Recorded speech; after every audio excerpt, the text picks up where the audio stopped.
சில விஷயங்கள்ல பின் விளைவுகளை பத்தி யோசிக்காம இறங்கி அடிச்சாதான் நம்மள நம்புறவங்களுக்கு நல்லது செய்ய முடியும் நீங்க தோணுச்சு. இப்படி எல்லா கேள்விகளுக்கும் ஒட்டுமொத்தமா ஒரு விடையை கண்டுபிடிக்க யோசிச்சப்பதான் அரசியல் அதான் இறங்கியாச்சு. இனி எதை பத்தி யோசிக்க கூடாது. யாரு மேல யாரு கீழே அப்படின்ற பாகுபாடெல்லாம் எப்போ நம்ம பார்க்க போறதே இல்ல. நம்மளை பொறுத்த வரைக்கும் நம்ம எல்லாருமே ஒண்ணுதான், நம்ம எல்லாருமே சமம் தான். அதனால என் நெஞ்சில் கொடி இருக்கும்.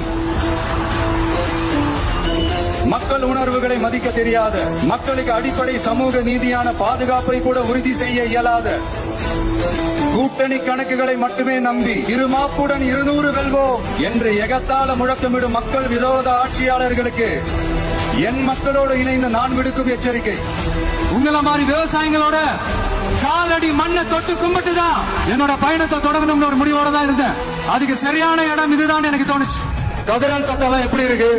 மாண்புமிகு மன்னராட்சி முதல்வர் அவர்களே, மாண்புமிகு திரு முத்துவேல் கருணாநிதி ஸ்டாலின் அவர்களே, பேர மட்டும் வீராப்பா சொன்ன பத்தாதவர்களே, செயல்லையும் ஆட்சியிலையும் அதை காட்டணும் அவர்களே. சட்டம் ஒழுங்குன்னு ஒண்ணு இருக்கிறதாவே தெரியல. அதுக்கெல்லாம் இந்த கரப்ஷன் கபடதாரிகள் கவர்மெண்ட் தான் காரணம். இந்த நிலைமை மாறணும். சின்ன பொண்ணுங்க, வீட்டுல இருக்கிற பொண்ணுங்க, வேலைக்கு போற பொண்ணுங்கன்னு இவங்க எல்லாருக்கும் நடக்கிற கொடுமைகளை சொல்ல முடியல சார். இதுல வேற உங்களை அப்பான்னு வேற கூப்பிடுறாங்கன்னு சொல்றீங்க.